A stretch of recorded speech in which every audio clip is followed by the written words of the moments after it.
5 முனை போட்டி களத்துல இருக்கு. 4 முனைன்னு நம்ம சொன்னாலும் 5வது முனையாக நிற்கிற சில கேண்டிடேட்ஸ் வந்து வலிமையானவங்க. அது சசிகலா அம்மா அணியில நின்னாலும் சரிதான், அதே மாதிரி வந்து பாமக நின்னாலும் சரிதான். 2 தரப்புலையுமே வந்து வலிமையான கேண்டிடேட்ஸ் சில தொகுதிகளில் இருக்கிறாங்க. அப்போ களத்துல வந்து பிராக்டிக்கலா 5 முனை போட்டி ஆயிடுச்சு.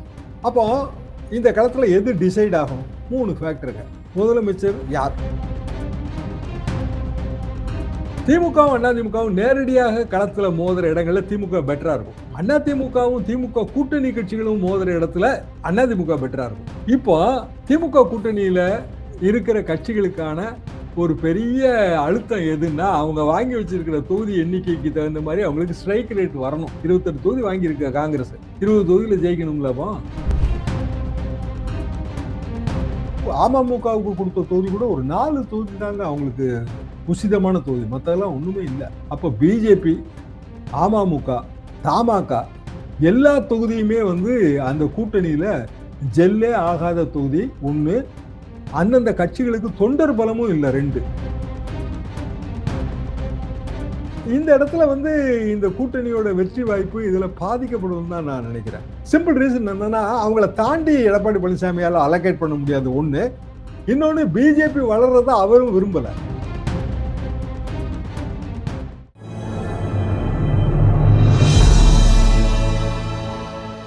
தமிழ் நியூஸ் நேரல் கண்வணக்கம். இன்றைய சிறப்பு நேர்காணலில் நம்மோடு இருந்திருப்பவர் மூத்த பத்திரிகையாளர், வழக்கறிஞர், முனைவர் தராசு ஷியாம் சார்.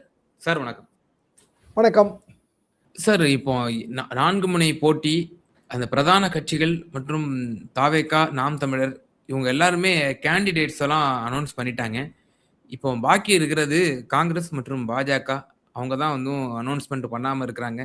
காங்கிரஸ் எல்லாம் வந்து வேட்புமனுவோட கடைசி நாள் வரைக்கும் அவங்க வந்து இழுத்தடிப்பாங்க. ஏன்னா இப்போ புதுச்சேரி நல்ல ஒரு உதாரணம், பீகார் ஒரு நல்ல உதாரணம். ரொம்ப நீங்களே பல முறை அதை பதிவு செஞ்சிருக்கீங்க. இன்டிசிப்ளின்டா அவங்க வந்து செயல்படுறாங்க பல மாநிலங்கள்ல அப்படின்ற மாதிரிட்டு. ஸோ இப்போ ஓவரால் இந்த கேண்டிடேட்ஸ்லாம் அனௌன்ஸ் பண்ணிட்டாங்க. பல ஃபேக்டர்ஸ் இருக்கும். மதம் ஒரு ரோல் பிளே பண்ணும், ஜாதி ஒரு ரோல் பிளே பண்ணும், அதே போல செயல் திட்டங்கள், உள்ளூர் அந்த தலைவருடைய தலைவர் மீதான அதிருப்தி, இவைகளெல்லாம் பல விஷயங்கள் ஃபேக்டர்ஸ் வந்து ஏற்படுத்தும். ஓவராலா இந்த தேர்தலை நீங்க எப்படி கணிக்கிறீங்க? ஏன்னா நீங்கள் ஒருவர் தான் இந்த தேர்தலில் வந்து ஒரு தாய் தேர்தலாக அமையும் அப்படின்ற ஒரு விஷயத்தையும் நீங்க வந்து குறிப்பிட்டிருந்தீங்க. நீங்க எப்படி பாக்குறீங்க சார்? இந்த மதுரை ஃபால் எலெக்ஷன்ஸ் நான் ஏன் சொல்றேன் அப்படின்னா, நம்ம இவ்வளவு நேரம் பேசின ஒரு சினிமா ஸ்டாரோட பார்ட்டி, அந்த பார்ட்டிக்கு இருக்கிறதாக தெரிய வருகிற யூத் ஆதரவுங்க நிஜமாவே இருக்கான்னுலாம் நமக்கு தெரியாது. அந்த கிரௌடை பார்த்து நம்ம நினைக்கிறோம். அப்புறம் கட்சிகளுக்கு இடையே இருக்கிற பிளவு, முக்கியமான கூட்டணி கட்சியான பாமக 2ஆ பிளவுபட்டு இருக்கிறது, அதை நம்ம வந்து கணக்கில் எடுத்துக்கிறோம். அப்படின்னா 5 முனை போட்டி களத்துல இருக்கு. 4 முனைன்னு நம்ம சொன்னாலும் 5வது முனையாக நிற்கிற சில கேண்டிடேட்ஸ் வந்து வலிமையானவர்கள். அது சசிகலா அம்மா அணியில நின்னாலும் சரிதான், அதே மாதிரி வந்து பாமக நின்னாலும் சரிதான். 2 தரப்புலையுமே வந்து வலிமையான கேண்டிடேட்ஸ் சில தொகுதிகளில் இருக்கிறாங்க. அப்போ களத்துல வந்து பிராக்டிக்கலா 5 முனை போட்டி ஆயிடுச்சு. 5வது முனை வந்து எவ்வளவு பெர்சன்டேஜ் வாங்கும்னு நமக்கு தெரியாது, ஆனா அது சைசபிள் பிரசன்ஸ் இருக்கு. அப்போ இந்த களத்துல எது டிசைட் ஆகும்? 3 ஃபேக்டருங்க. முதலமைச்சர் யார்? முதலமைச்சர் வேட்பாளர் என்ன? தொகுதியின் வேட்பாளர் யார்? அதாவது சிஎம் கேண்டிடேட்டோட மெரிட்டு, கான்ஸ்டிடுவன்சி கேண்டிடேட்டோட மெரிட்டு. 3வது வந்து கட்டமைப்பு மட்டும்தான். அடிப்படையில் நம்ம கிட்ட ஓட்டை கேன்வாஸ் பண்ணி கொடுக்கக்கூடிய பூத் லெவல்ல வேலை பார்க்குறவங்க எத்தனை பேர்? ஒரு பூத்தோட ஆவரேஜ் ஓட் 1000 நம்ம வச்சுக்கலாங்க. ஆவரேஜா முன்ன பின்ன இருக்கலாம். 1000 ஓட்டுக்கு நம்மளுக்கு எவ்வளவு ஓட்டு வந்தா வெற்றி பெற முடியும்? குறைந்தபட்சம் 400 ஓட்டு வந்தா வெற்றி பெற முடியும். பவர்ஃபுல்லான 5 முனை போட்டியாக இருந்தால் 350 375 ஓட்டு வந்தா வெற்றி பெற முடியும். எல்லா பூத்லயும் ஆவரேஜா 200 பூத் இருந்தா நீங்க 200ஆல பெருக்கிங்க, 400 × 200ன்னு பெருக்கிங்க. அப்போ இதை வாங்கக்கூடிய வல்லமை எந்த அணிக்கு இருக்கு? நம்பர் 1 திமுக அணிங்க. 2-3 ரீசன். ஒன்று, எஸ்ஐஆர்ல அவங்க காட்டின பணி. அவங்களுக்கு இப்போ கிட்டத்தட்ட ஒவ்வொரு வாக்காளரையும் 5 முறை பார்த்துட்டாங்க. ஒவ்வொரு பிஎல்ஏவும் 5 முறை பார்த்துட்டாங்க. அப்போ வாக்காளருக்கும் நம்மளோட பூத் லெவல், கட்சியில இருக்கிற பூத் லெவல்ல இருக்கிற பூத் லெவல் ஏஜென்ட்டுக்கும் இடையில ஒரு பெரிய நெருக்கமான உறவும் பரிச்சயமும் வந்துருச்சு. இந்த வீட்டுல இத்தனை ஓட்டு இருக்கு, இத்தனை ஓட்டுல நமக்கு ஆதரவான ஓட்டு இத்தனை ஓட்டு. இந்த கணக்கு டேட்டா இது வந்து இன்றைய தேதிக்கு திமுக கையில வலுவா இருக்கு. சில இடங்கள்ல வந்து அதிமுக கையில இது வலுவா இருக்கு. கொங்கு மண்டலம் மாதிரியான ஒரு சில இடங்கள்ல. என்ன காரணம்னா அங்க இருக்கிற ஏற்கனவே இருக்கிற அதிமுகவின் கள தளபதிகளுக்கிட்ட அந்த அந்த டேட்டா முன்னாடியே இருந்த டேட்டா அவங்க கரெக்டா பிரிச்சு வச்சு வேலை பார்த்திருக்காங்க. யார்கிட்ட இல்ல அப்படின்னா கீழே இருந்து பாத்தீங்கன்னா சசிகலா மாட்ட இல்ல, நெக்ஸ்ட் சீமான்ட்ட கொஞ்சம் இருக்குங்க, விஜய்கிட்டையும் இல்ல. விஜய்க்கு ஏன்னா பிஎல்ஏக்கே அவங்களுக்கு பிஎல்ஏ கிடையாது, அவங்க பிஎல்ஏ அப்ரூவ்டு பிஎல்ஏ அவங்களுக்கு போடல, அவங்க வெறும் ரெஜிஸ்டர்ட் பார்ட்டிங்கிறதுனால. அப்போ பிஎல்ஏ எண்ணிக்கையில திமுக அதிமுக அடுத்தாப்புல நம்பர் ஆஃப் பிஎல்ஏ எந்த கட்சியில ஜாஸ்தி தெரியுமா? தேமுதிக 30,000 சொச்சம். நம்பர் ஆஃப் பிஎல்ஏஸ் நீங்க தேர்தல் கமிஷன் புள்ளி விவரம் வாங்கி பாருங்க. 30,000 சொச்சம் பேர் வந்து தேமுதிகவோட பூத் லெவல் ஏஜென்ட், அதாவது பதிவு பண்ணிருக்காங்க அவங்க. ஓகே. இவங்க தேர்தல்ல ரொம்ப உதவியா இருப்பாங்க. ஏன்னா அவனுக்கு கீழே ஒரு 5 ஓட்டு 10 ஓட்டு ஏதோ 2 ஓட்டு 3 ஓட்டு ஏதோ ஒரு நம்பர் இருக்குங்க. தேமுதிகவுக்கு ஏன் அதிகமான இடங்கள் தரப்பட்டதுங்கிறத இதெல்லாம் தான் காரணம். அப்புறம் அவங்க அந்த தெலுங்கு ஸ்பீக்கிங், நீங்க குறிப்பிட்ட மதம் ஜாதி, அதுல வந்து ஒரு லாங்குவேஜ் ஸ்பீக்கிங், இவங்க எல்லாத்தையும் நீங்க அதுல சேர்த்துக்கணும். அப்படின்னா 1000 ஓட்டுக்கு 400 ஓட்டுக்கு மேல வாங்கக்கூடிய நிலைமையில இருக்கிறது திமுக மட்டும்தாங்க. அதிமுக என்னன்னா ஒரு சில தொகுதிகள் அதுல இருக்குங்க, இல்லைன்னா நான் சொல்லவே வரல. என் கண்ணுக்கு தெரிஞ்சு வந்து ஒரு 40-50 தொகுதிகள்ல இந்த 1000 ஓட்டுக்கு 400 ஓட்டுங்கிற அந்த ரேஞ்சில் அதிமுக இருக்கு. திமுகவும் அதிமுகவும் நேரடியாக களத்துல மோதுற இடங்கள்ல திமுக பெட்டரா இருக்கும். அதிமுகவும் திமுக கூட்டணி கட்சிகளும் மோதுற இடத்துல அதிமுக பெட்டரா இருக்கும். இப்போ திமுக கூட்டணியில இருக்கிற கட்சிகளுக்கான ஒரு பெரிய அழுத்தம் எதுன்னா அவங்க வாங்கி வச்சிருக்கிற தொகுதி எண்ணிக்கைக்கு தகுந்த மாதிரி அவங்களுக்கு ஸ்ட்ரைக் ரேட் வரணும். 28 தொகுதி வாங்கி இருக்க காங்கிரஸ், 20 தொகுதியில ஜெயிக்கணும்லப்போ. கண்டிப்பா. கடந்த முறையே 25 வாங்கி 18 ஜெயிச்சாங்க. 18 ஜெயிச்சு, சரி 18 ஸ்ட்ரைக் ரேட்டையாவது நீங்க மெயின்டைன் பண்ணணும்ல. 25க்கு 18ங்கிற ஸ்ட்ரைக் ரேட்டை நீங்க மெயின்டைன் பண்ணணும். இந்த கடமை வந்து எல்லா கட்சிகளுக்கும் இருக்கு. அதாவது விசிகாவுக்கும் இருக்கு, தேமுதிகவுக்கும் இருக்கு, எல்லாத்துக்கும் இருக்கு. அப்போ திமுகவுக்கு தனியாக ஜெயிக்கக்கூடிய வாய்ப்பு எத்தனை தொகுதி? அவங்க 160 சொச்சம் நிக்கிறாங்க. 160 சராசரி என்னங்க 164. கூட்டணி கட்சியோட உதயசூரியன் சின்னத்தை நம்ம விட்டுருவோம். அது 175 வருகிறது. 175, 164, 160 அப்படின்னா வெற்றிக்கான ஸ்கோப் வந்து குறைஞ்சது 140 வந்துடும். ரொம்ப மினிமமா நீங்க போட்டு பார்த்தீங்கன்னா 140ங்கிறதுல நீங்க கண்டிப்பா ஸ்டார்ட் ஆகலாம்.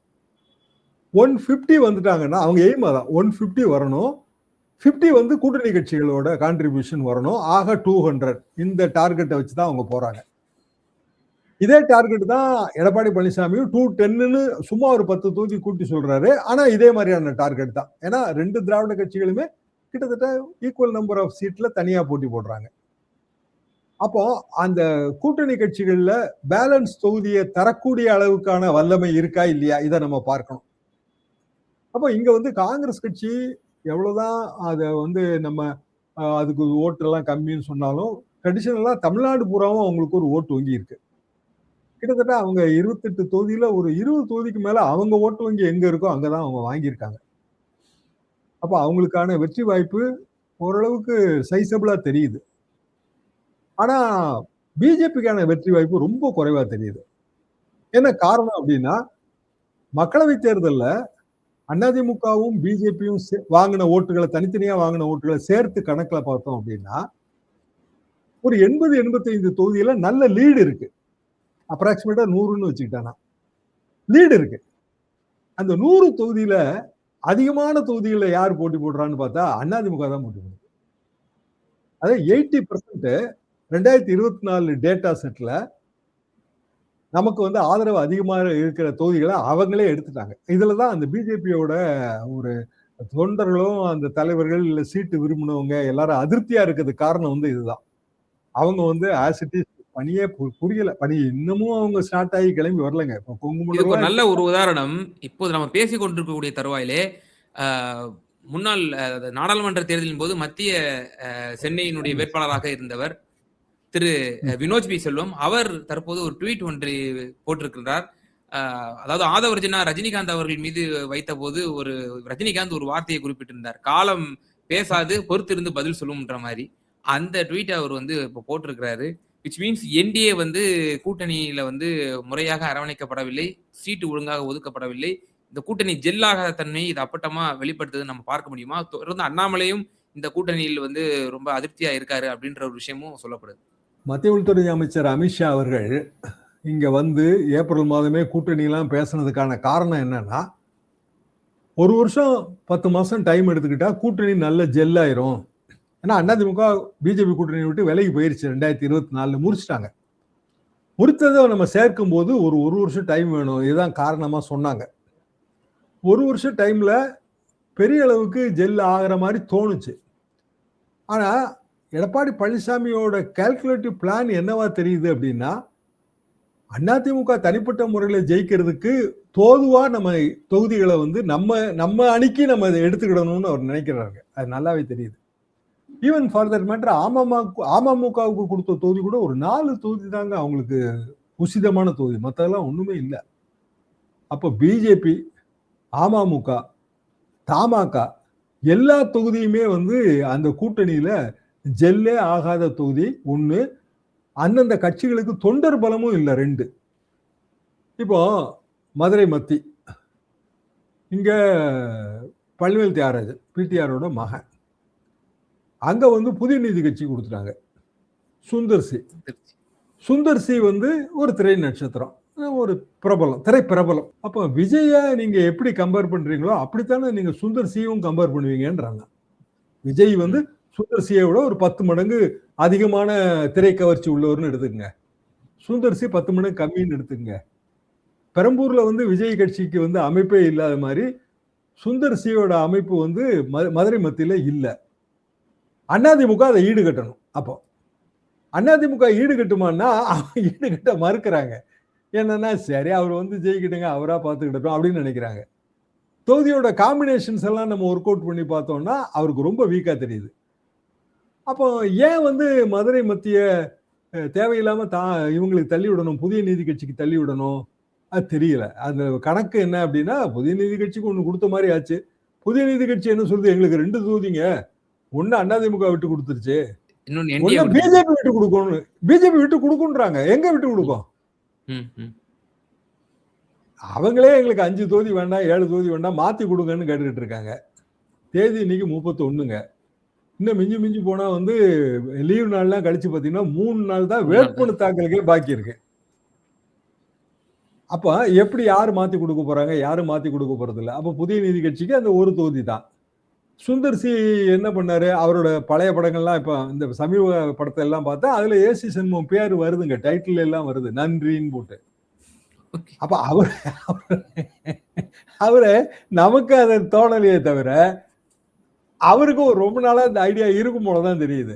அப்புறம் பார்த்தா வஉசி சிலை திறப்பு அது மதுரையில நடக்கு, சுந்தர்சி அதுல நிக்கிறாரு. அப்ப அவர் அரசியலையும் கிடையாது, ஒண்ணும் கிடையாதுங்க, வேட்பாளர் ஆவாரான்லாம் நமக்கு தெரியாது. அப்ப ஏன் அங்க போனாரு அப்படின்னு இப்ப யோசிச்சு பார்த்தா இந்த முடிச்சு புரியுது. அப்ப இந்த முடிச்சுனால பெனிஃபிட் கிடைக்குமா, சுந்தர்சியால வெற்றி பெற முடியுமா அப்படின்னா, பிடிஆர் தியாகராஜன் வந்து அவர் கொஞ்சம் ஒயிட் காலர்ட் பொலிட்டிஷியன் தாங்க. மற்றவங்க மாதிரி இறங்கி களத்துல இறங்கி வேஷ்டியை வரிஞ்சு கட்சி பண்ண முடியாது. அவங்க ஒரு ராயல் ஃபேமிலி, அது ரொம்ப காலமா வராங்க. அவங்க தந்தையாரோட சிண்டிகேட் சீட்ல தாங்க நான் அப்புறம் 94ல போய் சிண்டிகேட்ல, மதுரை காமராஜ் யூனிவர்சிட்டி சிண்டிகேட்ல மெம்பரா இருந்தேன். அவரை எனக்கு ரொம்ப நல்லா தெரியும். இவங்க தந்தையார ஆனா அவருக்கு தொகுதியில ஒரு கௌரவம் இருக்கும், மரியாதையும் கௌரவமும் இருக்கும். யாருங்க வேட்பாளர், சரிங்க. எதிர்கட்சிகளால் கூட அவர் வந்து பாராட்டப்படுகிறார். இவர் வந்து கரப்டட் பொலிட்டிஷியன் கிடையாது, கரெக்ட் கிடையாது, அறிவாளிங்க. மைனஸ் பாயிண்ட் அந்த மதுரை இதுல கார்பரேஷன்ல நடந்த பிரச்சனைகள் தாங்க மைனஸ் பாயிண்ட். மற்றபடி தொகுதியில இருக்கவங்க இவர் எப்பவுமே தொகுதிக்காரர்னு ஃபீல் பண்றாங்க. அவர் மெட்ராஸ்லயே ஐக்கியமாற அமைச்சர் இல்லைங்க, தொகுதிக்கு அடிக்கடி வர்றாரு. ஒரு பிரச்சனைனா போய் சொல்ல முடியுது. ஒரு காலத்துலங்க பிடிஆர் வீட்டுக்கு கதவு கிடையாதுங்க, கதவு எப்பவும் திறந்தே இருக்கும். அது வந்து கம்பல்சரியாவே திறந்து வச்சிருவாங்க. கதவே கிடையாது, எடுத்துட்டாங்க. யார் வேணாலும் எப்போ வேணாலும் போய் அவங்களோட குறை நிறைகளை சொல்லலாங்கிறது தான். இவர் வந்து கதவு போட்டாரு. இப்ப எடுத்துட்டாரு. இவரும் எடுத்துட்டாரு. தந்தையாரோட ட்ரெடிஷனை ஃபாலோ பண்ணி இவரும் எடுத்துட்டாரு. எதுக்காக நான் இவ்வளவு குறிப்பிட்டு சொல்றேன் அப்படின்னா, நீங்க தொகுதிகளை அலாட் பண்ணும்போது நம்ம கூட்டணி கட்சியும் ஜெயிக்கிற மாதிரி தொகுதியை அலாட் பண்ணணும். ஆனால் இங்க அதிமுக கூட்டணியில என்ன ஆயிருக்குன்னா அப்படியான அலோகேஷன் நடக்கல. அது முதல்ல இருந்தே அவங்க கொஞ்சம் எடப்பாடி பழனிசாமி அது நீங்க கிளவர்னஸ்னு எடுத்துக்கலாம், கன்னிங்னஸ்னு எடுத்துக்கலாம், எப்படி வேணாலும் எடுத்துக்கிடலாம். எனக்கு தெரிஞ்சு அப்ப பாமகவுக்கு மட்டும் கொஞ்சம் ஃபேவரபிளா ஒதுக்குன மாதிரி, ஏன்னா அந்த வன்னியர் பெல்ட்ல பாமகவுக்கு ஃபேவரபிளா ஒதுக்கி இருக்காருங்க. இப்ப அதே வந்து நீங்க சோளிங்கர்னு பாத்தீங்கன்னா வெறும் வன்னியர் ஓட்டு மட்டும் அது டிசைட் பண்ணாது. அங்க மொழியார் ஓட்டு வேணும். ஏன்னா எனக்கு இந்த தொகுதிகளை எப்படி தெரியும்னா அந்தந்த தொகுதிகளில் இருக்கிற சீனியர்ஸ் வந்து ஏன் செட்டுங்க. அப்ப அவங்க டிஜெக்ட் ஆயிட்டாங்க. இதுல வேலை பார்க்க மாட்டாங்க, அவ்வளவுதான். அதாவது அதுக்காக போட்டியாலாம் நிக்க மாட்டாங்க, களத்துல நிக்க மாட்டாங்க, களத்தை விட்டு ஒதுக்கிடுவாங்க, செலவு பண்ண மாட்டாங்க. எல்லாரும் சேர்ந்து செலவு பண்ணித்தாங்க தேர்தல் செலவு நம்ம பண்ண முடியும். சரி இது சரியா வராதுங்கன்னு அவங்க முதலே அப்படி ஃபீல் பண்ணுவாங்க. இப்போ பாமகவுக்கு ஓரளவுக்கு பரவாயில்ல, நீங்க சொல்றதை நான் ஓரளவுக்கு ஏத்துக்கிறேங்க. ஓரளவுக்கு அந்த அலோகேஷன் பரவாயில்லன்னு நினைக்கிறேன். என்ன காரணம் அப்படின்னா அதிமுகவும் பாமகவும் தான் கூட்டணிங்க. மற்ற எல்லா கட்சியும் என்டிஏ தான். முதல்ல இருந்து அப்படித்தானே இருக்கு. அப்போ இதுல வந்து ஒரு மாற்றாந்தாய் மனப்பான்மை வந்திருக்கு. என்டிஏவோட இருக்கிற கட்சிகளுக்கெல்லாம் அது வேற மாதிரி டீல் பண்ணியிருக்காங்க, பாமகவுக்கு வேற மாதிரி டீல் பண்ணியிருக்காங்க. இந்த இடத்துல வந்து இந்த கூட்டணியோட வெற்றி வாய்ப்பு இதுல பாதிக்கப்படும் தான் நான் நினைக்கிறேன். அதை பிஜேபிக்குமே இப்ப திருப்பரங்குன்றம் எந்த அளவுக்கு ஆச்சா போச்சா அப்படின்னு எவ்வளவு தூரம் இது பண்ணாங்க. ஆனா முதல்ல இருந்து நான் ராஜ்யசபா தான் கொடுப்பாங்கன்னு தான் நான் சொல்லிட்டு இருந்தேன். சிம்பிள் ரீசன் என்னன்னா அவங்கள தாண்டி எடப்பாடி பழனிசாமியால அலோகேட் பண்ண முடியாது ஒண்ணு. இன்னொன்னு பிஜேபி வளர்றத அவரும் விரும்பல. சொல்றாங்களே தவிரங்க யாரு வந்து நமக்கு பதிலாக அரசியல் செய்யறதுக்கு இன்னொரு கட்சியை யார் வளர்த்து விடுவாங்க? 28 சீட்டு கொண்ட காங்கிரஸ் கட்சி இங்க வளராது. வேணா அவங்க 18 எம்எல்ஏ எடுப்பாங்க, 15 எம்எல்ஏ எடுப்பாங்க. அதை தாண்டி அவங்களுக்கு களப்பணி கிடையாது. ஏன்னா தேசிய கட்சி. பிஜேபி என்ன சொல்லுது? என்னைக்காவது ஒரு நாள் நாங்க வந்து கண்டிப்பா ஜெயிப்போம், கோட்டையில் தாமரை மலர்ந்தே தீரும், இப்படி சொல்லும்போது அவங்க களப்பணி கட்சியா நம்ம கருதல, அவங்க காம்படிட்டரா தான் நம்ம கருதுறோம். அப்போ பிஜேபியை பெரிய அளவுக்கு வளர்த்து விட்டு அது வந்து 20 சீட்டு 15 சீட்டு ஜெயிக்கிறதுக்கு எடப்பாடி பழனிசாமி எப்படி விடுவாரு? அந்த இடம் தான் அண்ணாமலையோட பிரச்சனையுங்க. அண்ணாமலைக்கு ஏங்க இல்லாம போச்சு? ஆனா அண்ணாமலை தமிழ்நாடு தலைவர் தானே, தமிழ்நாட்டோட முதலமைச்சர் கேண்டிடேட்ல ஒருத்தர் தானே. அப்ப எங்க வேணாலும் நிக்கணும்ல. எதுக்கு வந்து அவர் கவுண்டம்பாளையத்தையும் சிங்காநல்லூரையும் கேட்காரு? எங்க வேணாலும் நிக்கலாம்ல. கோயம்புத்தூர்ல உள்ள ஒரு 3 கான்ஸ்டிட்யூவன்சி தான் அவர் வந்து குறிவித்தார் என்று அவரோட ஆதரவாளர். ஏன் இதே மதுரை மத்தியவே வந்து நிக்க வேண்டியதானே? அப்போ நீங்க உங்களை ஏன் ஒரு வட்டத்துக்குள்ள சுருக்குறீங்கன்ற? இல்லைங்க, அப்போ முதலமைச்சர் மட்டும் குளத்தூரே ஏன் நிக்கிறாரு அப்படின்னு கேட்டீங்கன்னா, அவர் முதல்ல பல தொகுதி ட்ரை பண்ணிட்டுலாம் வர்றாரு. அவர் எல்லா தொகுதியும் நின்றுருக்காரு. அவர் முதல் தேர்தல் 1000 வழக்குல அவர் வெற்றியே பெறலையே. 84 ஓகே, வெற்றியே பெறலையே. கலைஞர் வந்து முதல்ல குளித்தலைங்க 57, 62 தஞ்சாவூர். அவர் எத்தனையோ தொகுதி மாதிரி வந்தாரு. ஜெயலலிதாவும் அப்படித்தாங்க. போடியில இருந்து பர்கூர் வரைக்கும், காங்கேயம், பர்கூர், போடி, ஆண்டிப்பட்டி, ஸ்ரீரங்கம், ஆர்கே நகர், அப்படித்தான் தலைவர்கள் நிக்கணுங்க. அந்த பொதுவா தலைவர்கள் நிற்கும் போது என்னன்னா தொகுதியில பிரஷர் இல்லாம பாத்துக்கிடுவாங்க. அவங்க வந்து அந்த தொகுதியிலே டையப் ஆயிடக்கூடாது. தமிழ்நாடு பூரா பிரச்சாரம் பண்ண வேண்டியது வரும். தொகுதியில அவங்களோட பணிகளை கவனிச்சுக்கிறதுக்கு பின்னமைப்பு ஒண்ணு இருக்கணும். எப்படித்தான் தலைவர்கள் செலக்ட் பண்றது எப்போதுமே. அப்ப அந்த இடம் வந்து பிஜேபிக்கும் பெரிய மைனஸ் பாயிண்டா தெரியுது. இப்ப வானதி வந்து தொகுதி மாதிரி நிக்கிறாங்க. அவங்க ஜெயிக்கிறதுல ரொம்ப ரொம்ப கஷ்டங்க. இதுல பழைய தொகுதியிலயாவது ஏதாவது ஒரு வகையில் அவங்களுக்கு கான்டாக்ட்ஸ் இருக்கும். புது தொகுதி ரொம்ப கஷ்டம். இப்படியான பல பிரச்சனைகள் வந்து எதிர்த்தரப்பு கூட்டணியில பாக்குறேன். ஆனா ஒரு வகையில் தமிழ்நாட்டுக்கு நல்லதுன்னு நான் நினைக்கிறேன் பர்சனலா. இங்க வந்து திமுகவும் அதிமுகவும் மட்டும் இருக்கட்டும்ங்கிறது தான் என்னோட கருத்து. நேஷனல் பார்ட்டிஸே இருக்கக்கூடாது, நேஷனல் பார்ட்டி ஓட்டு வங்கியே தேவையில்லை, அது ஒரு மாநில அரசியலுக்கு நல்லது இல்லை, இப்படிதான் நான் பார்க்கிறேன். நிச்சயமா சார், பல்வேறு விவகாரங்கள்ல எங்க நேயர்களுக்கு ரொம்ப தெளிவா உங்களோட கருத்துக்களை பகிர்ந்தீங்க. மிகுந்த நன்றி.